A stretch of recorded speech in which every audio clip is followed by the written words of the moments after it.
আমরা মনে করি প্রত্যেকটা মানুষের লিগাল এইড পাওয়ার অধিকার, রাইট টু বি ডিফেন্ডেড যেটাকে আমরা বলি, এটা তার একটা মানবিক অধিকার, মানবাধিকার এবং মৌলিক অধিকার দুটোই। সেটাকে চিন্তা করে 1994 সালে আমাদের দেশনেত্রী বেগম খালেদা জিয়া প্রথমবারের মতো অ্যাডমিনিস্ট্রেটিভ অর্ডার দিয়ে এদেশে লিগ্যাল এইড কনসেপ্টটা চালু করেছিলেন। যে একজন মানুষ অপরাধ যত বড় অপরাধী হোক না কেন, তার নিজেকে ডিফেন্ড করার একটা অধিকার থাকবে, এবং তার যদি লয়ার না দিতে পারে, টাকা পয়সা না দিতে পারে, সেই ক্ষেত্রে রাষ্ট্র তার পক্ষে দাঁড়াবে, টাকা পয়সা দিয়ে। আইন আইনের মতো চলবে, আদালত আদালতের মতো দেখবেন। সেই কনসেপ্টটাই পরবর্তীতে লিগ্যাল এইড ফরম্যাটে আসে। আমরা নতুন করে লিগ্যাল এইড অ্যাক্ট হিসাবে 2026 সালে এটা নিয়ে এসেছি, এবং এখানে লিগ্যাল এইড অ্যাক্টের আন্ডারে আমাদের নতুন অধিদপ্তর গঠিত হয়েছে। আমরা লিগ্যাল এইডের মাধ্যমে দুই ধরনের কার্যক্রম করি। তার একটি হলো অসহায় দরিদ্র গরিব মানুষকে লিগ্যাল এইড দিই, আর একটা হলো আমরা মিডিয়েশন করে দিই, প্রি ট্রায়াল মিডিয়েশন বা প্রি ফাইলিং অফ কেসের মিডিয়েশনে যাই। আমাদের এই যাত্রায় আমাদের সাথে ইউএনডিপিও আছে, জিআইজেড আছে, আরো দু একটি অর্গানাইজেশন, জাইকা আছে। আমাদের এই যাত্রায় প্রথমে আমরা 8টি জেলায় শুরু করেছিলাম, পরবর্তীতে 20টি জেলা আরো সংযোগ হয়েছে। তো রিসেন্টলি আমি একটা স্ট্যাটিস্টিক দেখছিলাম, নারায়ণগঞ্জ জেলাতে, ইতিপূর্বে নারায়ণগঞ্জ নরসিংদী জেলাতে একই সময়ে গত বছর লিগ্যাল এইড অধিদপ্তর ওখানে মিডিয়েশন শুরু করার আগে গত বছর যে পরিমাণ মামলা ফাইল করেছিল, মিডিয়েশন চালু হওয়ার পরে ওই একই সময় 62% মামলা ফাইলিং কম হয়েছে।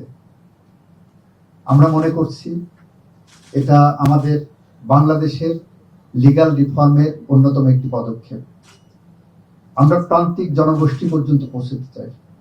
আমরা যেমন একদিকে বাংলাদেশের ঘরে ঘরে আমাদের সমাজ কল্যাণ মন্ত্রী ফ্যামিলি কার্ড পৌঁছে দেওয়ার উদ্যোগ নিয়েছেন, মানুষকে স্বাবলম্বী করার জন্য, তার অধিকার নিশ্চিত করার জন্য।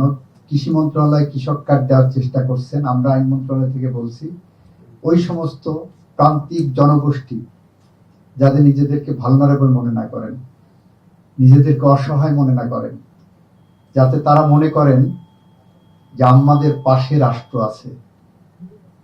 আমাকে একজন ভিকটিম করলো, আমি আইনজীবী দিতে পারছি না, রাষ্ট্র অর্থ খরচ করে তার পাশে থাকবে। এইটা লিগ্যাল এইড টিমের অন্যতম লক্ষ্য, এবং সেই লক্ষ্যকে সামনে রেখে আমরা দেখলাম সমাজ কল্যাণ মন্ত্রণালয় এবং মহিলা ও শিশু বিষয়ক মন্ত্রণালয়ের প্রান্তিক জনগোষ্ঠী পর্যন্ত সমস্ত মন্ত্রণালয়ের মধ্যে সব থেকে বেশি কানেকশন। কারণ আপনাদের এই দুইটা মন্ত্রণালয়ের সাথে সবচেয়ে বেশি কানেকশন প্রান্তিক জনগোষ্ঠীর। সুতরাং তাদের সাথে আমরা এই সমঝোতা স্বাক্ষর করতে যাচ্ছি, যাতে আমাদের এই কর্মসূচিটা তাদের মাধ্যমে আমরা প্রান্তিক জনগোষ্ঠী পর্যন্ত পৌঁছে দিতে পারি। সেই লক্ষ্যকে সামনে রেখে আমরা এগিয়ে যাচ্ছি। আপনাদের একটা ছোট্ট এক্সাম্পল দেই। আপনার পত্রপত্রিকায় দেখেছেন বাগেরহাটে একটা গুমের ঘটনার অভিযোগ এসেছে কোস্টগার্ডের বিরুদ্ধে। সেটা ইন্ডিপেন্ডেন্টলি তদন্ত হবে। ওই ঘটনাকে কেন্দ্র করে ভিকটিম ফ্যামিলিগুলো যে ওখানে সরকারি স্থাপনায় হামলা করেছে, তার জন্য মামলা হয়েছিল, সেটাও ইন্ডিপেন্ডেন্টলি চলবে।